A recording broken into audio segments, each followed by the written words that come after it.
Welcome to Main Street Minds with your host, Amish Munshi. This is where industry leaders and seasoned pros share their secrets to success beyond limits. Let's dive in. Hello and welcome to Main Street Minds. Today we have a very special guest, Kathleen, with us all the way from Florida. Anybody that says they want to have a good life, it probably has Florida on top of their mind. And with all the new businesses coming over there, even there is plenty of work to do as well now. So Yes. without any further delay, let's explore more about what's special, how Kathleen is able to make dreams come true for her clients and her friends. So without any further delay, Kathleen, tell us more about you. Okay. Well, first of all, Amish, thank you so much for inviting me. This is exciting. I'm happy to participate in your podcast. I'm originally from New York City, and I lived in New York City life, worked on Wall Street, did investment banking, but I was always getting lured back into real estate. And then, so I was buying properties, flipping properties, redesigning them, and that was very exciting to me. It became more exciting than marching to Wall Street every day and doing the daily grind and flying all over the country constantly, which got exhausting. So I retired from investment banking. I was focused on real estate and investment banking. Got to do amazing things like put a hotel portfolio together in Mexico, refinance Caesar's Palace. That was a very interesting valuation and analysis, and that was a lot of fun. So I got to do amazing things, but it is a lifestyle. And, it's after doing that for years, it wears on you. And I've always been an entrepreneur. So I gravitated back toward, buying, investing in real estate. But I started coming to Florida because my mom lived in Florida and she was on the west coast of Florida. And I don't know when it happened, but I'd come down every month. And then there was that tipping point where it just got under my skin. And I looked around and I said, okay, how can I live here? How can I get here? And how can I make a good living too? Because New York certainly does offer that. And so that was about 20 years ago. So got to Florida, fast forward, and started applying all of my real estate knowledge to these markets here. And more than one market. I have an office on the west coast of Florida where we run from Tampa to Fort Myers, wherever our customers need us. And I have an office on the East Coast in Boca Raton, and we run from Jupiter to Miami, again, wherever our customers need us. Having said that, I've closed many deals in Orlando. So everything is about 3 hours away and you can drive it. You don't have to fly it. And so I really, truly love working in Florida. And I think it's an exciting time for Florida because Florida now is a destination and a place where you can not only live a great life, but you can bring your business here too, or you can start a business here. So that's what we're seeing. We're seeing so many people come into our market because now they can do that. Yeah, that is amazing. And going from all the way from the busy up like the fastest paced life in the New York City, traveling the Yes. entire USA and Mexico for doing projects. I know a lot of people ask me, and I say I have worked in like 48 states within USA, but I think the experience you have, like, just kind of is just amazing with coming from from the banking space, investment banking space, and doing an international transaction is not easy. There is always Right. so much to learn. So tell us a little bit more about like the luxury real estate that you were working with, and and that transition into the residential real estate. What Yes. does that person need to make that kind of a mindset change and succeed in that transition? So, and your question then is how do you move from corporate America into a real estate business in Yeah. Florida? Is that correct? What motivated you? Like, how did you? I'm sure it wasn't easy, right? There might have been questions in your mind saying, Oh, "Is yes. this the right thing? Am I doing it?" And And always, I'll give you a perfect example of that. So the last project that I did in New York City, we bought 3 units in Trump Tower and we combined and duplexed them. And it was I do the interior design work. My partner does all the engineering and the actual build. It was a very exciting project. It was pro forma at 13.5 million. We hit a really rough market after 2008, but we got out, we made some money, and we earned 11.3 million on that property. yeah, So let's fast forward now. I'm in Florida. I'm setting up my business. And I would say at the time I knew nothing about brokerage, real estate brokerage, really very little. So I go get my license, and I had the hubris of thinking, the thought I had was, I've done all these other things. This is going to be so easy. Well, real estate brokerage is, I don't care if you're a single agent or you're a small team, you are running a business. And now you need to know how to market. You need to know how to sell. You need to know how to negotiate, how to execute, how to close. It's a business. And yeah, it doesn't matter if you're doing 1 deal a year or 120 deals a year. That's what it takes. So in my first year in real estate, I go to the fanciest firm, right? Because I think, oh, that makes good sense. And I closed 4 transactions that year, and nobody would tell me anything, show me anything, share anything. You got to really figure it out. And all 4 transactions were under $100,000. And I'll admit, I had a meltdown. I had a crying session, and I said to my partner, "What did I do to myself? Oh my goodness!" But then, and I think this is part of the New Yorker in me. I was like, I love when somebody tells me no. I love it because I am then obsessed about how to turn that into yes. And that's how I felt about my business. And fast forward, I have gone on to develop a very profitable business, a consistent business with all sorts of systems, methodologies, and that's what it takes. 5 years in the middle of it all, I owned my own brokerage, and that was a different journey. And now I'm at eXp Realty, where I bring my team to eXp and I run my business within their business. yeah. So I find this business very fascinating, and I chose to focus on the residential sector. Yeah. And so like what was the motivating factor? Like how did you like at that end of the first year where not enough transactions were Yeah.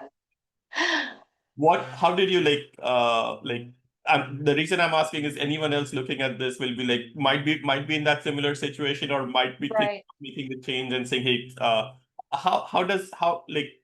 how did you manage to push yourself forward, and what would you recommend others like that might be in a similar situation think about it, saying, hey, like and for some people it may not even be the right thing, right? Like they shouldn't Right. be doing it. And there are some that are just struggling to like find that one right way of making that slight improvement in their life. Like how Right. did you approach it, and how would you recommend others to approach a difficult time in their life? That's an excellent question, because when you transition into something you know very little about, but you think you understand, obviously it's a huge learning curve. So after my first year where I had my 4 deals under $100,000 each, I took a breath and I said, okay, do I really want this business? And I was certain I did. And then I said, okay, my conversation to myself, what are you going to do differently? How are you going to get the leverage you need? Now, I have a background in technology. I love technology. I love the leverage of technology. And for me, that was the answer. I found out about something called a CRM, which is basically a software platform. And that is connected to a website that has digital marketing capabilities been built into it. So I jumped all over that. And because I didn't know anybody in Sarasota, Florida, which is where I landed, not anybody. I didn't even really know what a sphere of influence was, but I knew I didn't have one. And so technology for me was just, the key to the castle. So that second year, I was a mega agent and I did 40 transactions. Yeah. And it was just amazing to me because these ads were running, people were registering on the website, raising their hand, calling me, asking for help. And it was just wonderful. So that was, for me, that was the most important decision I made in terms of building my business. Yeah, yeah, that is amazing. So I think kind of just identifying the issue and then finding a solution for it. If the issue Exact just problem solving. then focus on leads and like work on it. But and obviously, if leads is not the problem, the problem is conversion. Then focus on conversion. Right. Yes. Yes. So that I think just self analysis is extremely important. Yes. Yeah. So as we go along, tell us what's happening in the market right now. What is driving you? What are you looking forward to doing? Yes. So, I've never been one to, while I'm luxury certified, I have a background that supports that. I've done many luxury transactions. I've never been one to, you know, draw a circle around just that because I'm also a real estate developer. So I can help people buy land. I can help them understand what they could put on the land, do a very preliminary feasibility conversation, if you will, around it. I enjoy doing land. And sometimes land is $2 million and sometimes land is $50,000. And I made a decision right up front in my business. I was never going to look at the dollar, the numbers, because with the habits and the consistency, the money comes, and I've always found that to be true. And I like working on land deals, right? So I could work on commercial. I'm certainly qualified to do so. I don't enjoy it as much. Every now and then I do. It depends. So every now and then I'll do a commercial deal, and that's mostly feasibility. They take longer, they're more complicated. The parties to the transactions are just very fickle, and you could really spend a lot of time and energy on something that just Yeah, doesn't come to fruition. yeah, Now, residential real estate, because I build and I design, I just love the product, right? Everybody needs a home yeah, and or a place to work from, right? So I like solving the puzzle of that residential side. It also it's a much busier transaction stream, yeah, right? Much more consistent. yeah, And you're really touching people's lives. You're changing their lives, whether they're selling or they're buying. It's a highly personal interaction that you're having with people, and they have to feel comfortable with you, and they have to be able to trust you, that you'll talk them out of what's not good for them and help them understand what is good for them. And again, as I train my agents, I always tell them, don't be tied to the outcome. Do the very best you can on behalf of someone and just yeah. leave it at that. The rest falls into place. Yeah, yeah, absolutely, and that is extremely important for anybody coming in the business, right? Like ask what you like to do. I think you will only succeed if you're interested in it and you like to do that. So That's very true. yeah, so tell us how you're like what is your vision in the next few years or next 5 to 10 years? Like, are you looking to like hire other agents or and like with is it in entire Florida or like specific sections of Florida? It can be anywhere in Florida, but we do focus most of our work is along the coastlines, which comes with very interesting issues and idiosyncrasies. So waterfront, for example, there's a whole set of criteria around that you Mhm. need to be aware of, be able to advise people about and on, and boating. I am a boater. It helps Yeah, to know what's involved. If you buy a dock and you have a sailboat, there's a draft issue and a depth issue, and may have to go into bridges. There's a lot that goes with it, right? All these different specializations. But my I don't know, 3-year plan, let's call it, is to grow my team. So I had a brokerage. We were a boutique brokerage, and I had 15 to 20 agents at any given time. And I didn't love that business because it was in conflict with running a team. And I also had my team. So when I chose to move my team over to EXP, I deliberately went small with it, right? Because I wanted to reassess all of my systems, all of my platforms, all of that. And I've done that. And you can't underestimate when you're running a business how important those things are.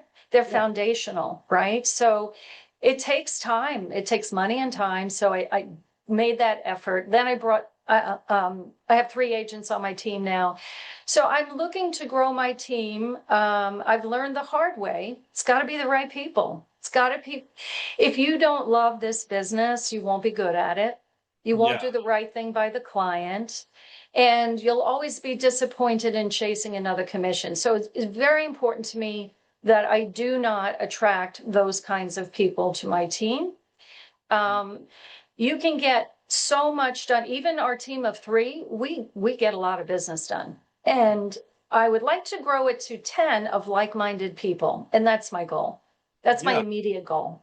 That is amazing, and I really appreciate that the clarity in the thought of like what is going to work, what is not going to work, and it's going to be a very good experience of somebody that does opt to work with you. Like it will be a synergy of minds and kind of things that work very well together. So yeah, if somebody is in within Florida and has the right mindset to grow, I think reach out to Kathleen and see if Thank you.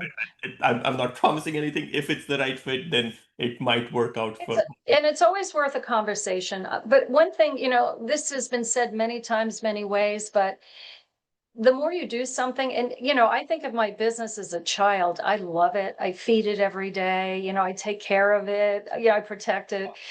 Um, Culture is so important. So when people choose to partner together, work together, I think a lot of conversation has to be spent on that. Like, what are your values? What are you looking to accomplish? Really understand each other and make sure that there's a good fit, because nobody wants the heartache of the eventuality of having Yeah, to separate and all of that. So I think that's very important that yeah, everybody is, of a similar mindset. yeah, exactly. And only and there is a lot of possibility of growth, right? If somebody's looking to grow, I think with the right mentorship, with the right coaching, and somebody that's available to Yes, ensure like you're not in the deep end of the water somewhere and guide right. you to success and towards the closing is it's just magical. Yeah. And I think, for newer agents or inexperienced, yeah, newer agents, the first, I think one of the biggest challenges is getting in front of opportunities. They're not sure how to do it or where to get it. And we can say that's easily resolved with the digital marketing I was talking about with leads coming in. So now you have leads coming in. And then the next really big thing, this is a huge stumbling block for a lot of agents. They don't know what to say. They're not confident yet in their own knowledge base.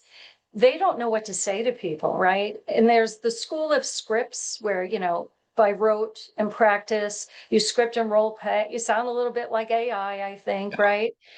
And my advice to people is just always be honest. Be yourself, be honest, and be focused on the needs of the customer.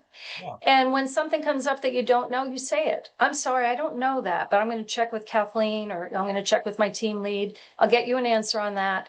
People far more respect that than, the alternative, which is to kind of make stuff up and fill in the blanks or provide an answer you're not 100% sure about, So in terms of conversion, I think that the secret sauce is to be as honest and authentic as you possibly can be, and people will resonate with that. Yeah, yeah, and a lot of people, just the given market conditions, think, oh, technology is going to take over, and yeah, like those transactions are just going to happen by themselves, and Right. No, people don't.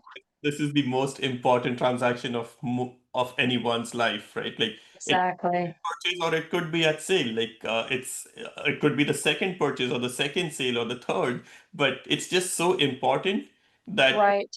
I don't think this is technology is going to make our life better, but I don't think it's replacing us anytime.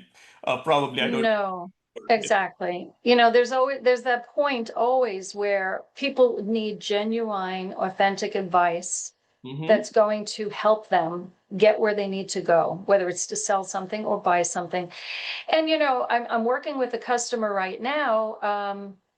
she put a deposit on a property. She used the same agent who had the listing.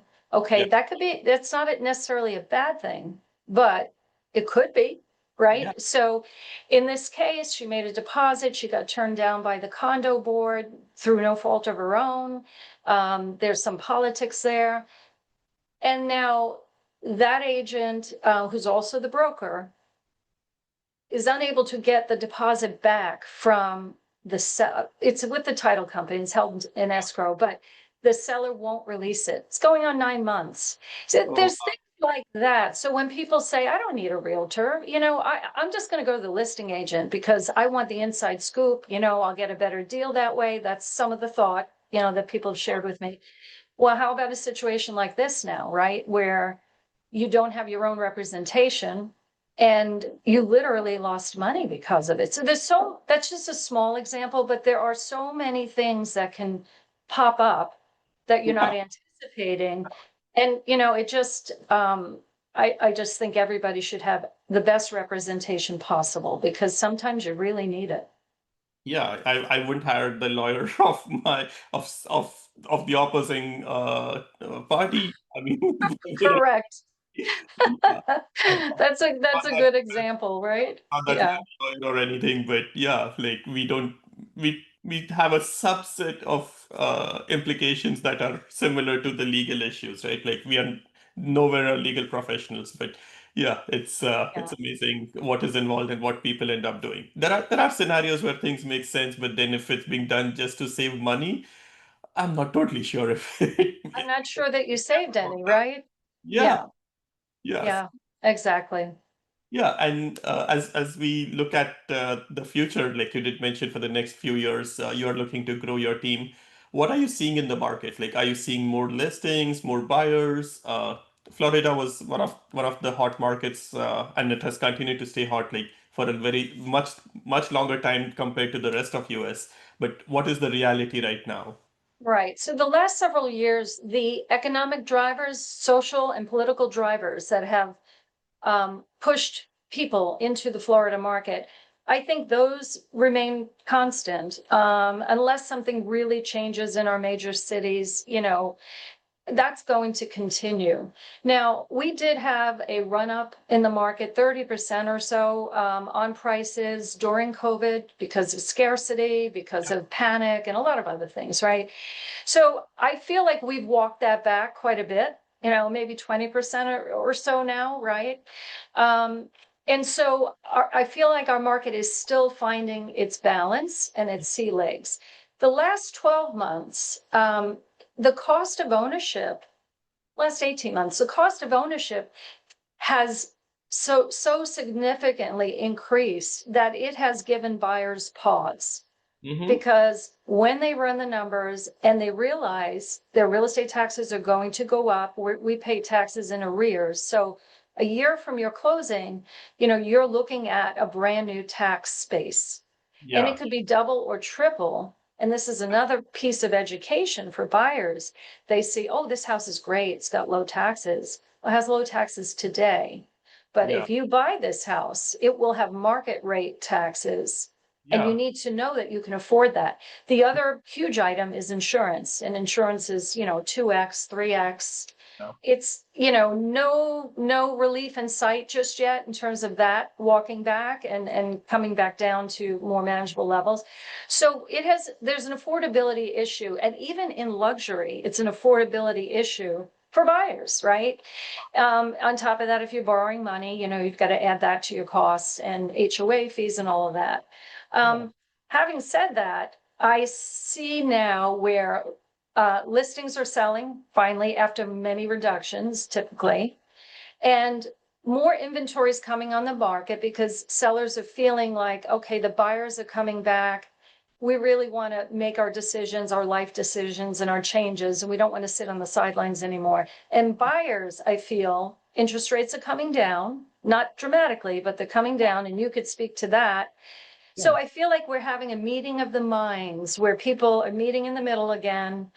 And my personal prediction is that the coming year is going to be an extremely busy one in Florida. Yeah, Yeah, I think that's going to be that's a very accurate way of putting it. Saying the holidays itself might start getting a little bit busy. It Yes, here in California, it was very weird. The first quarter was busy. Second and third quarter, we are like, where are the buyers and where are the tenants? Like, exactly. Yes, somebody's not buying, they're renting, and I'm like, it's difficult to get either one. I'm like, everyone that I right. was speaking with was like, there's no renters and there is no buyers, and I'm like, where are people? Where is everyone? Right.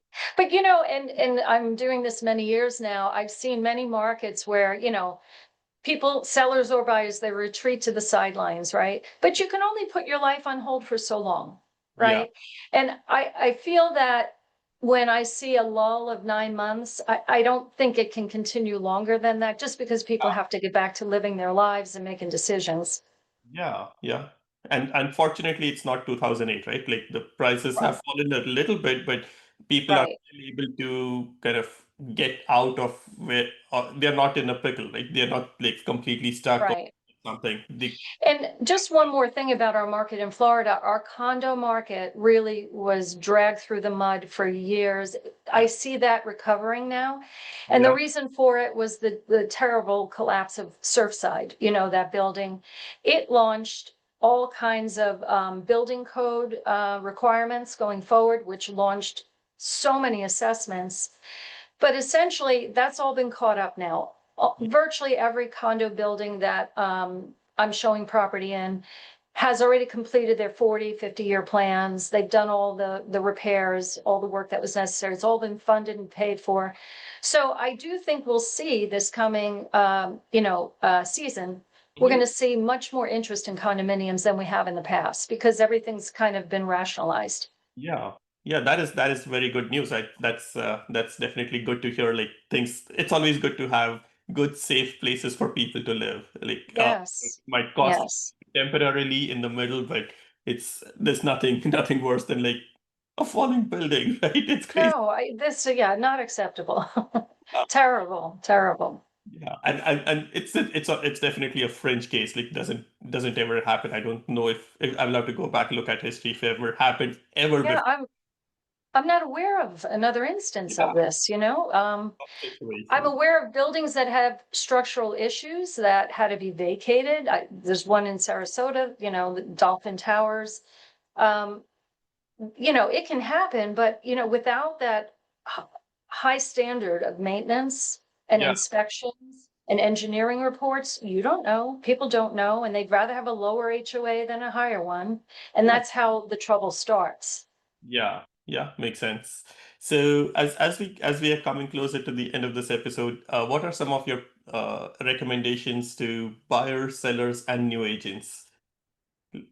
Oh, that's a loaded question. So new agents, I think our industry has changed so much that the new standard or incubator, the best incubator is to align yourself in your early years with an excellent team.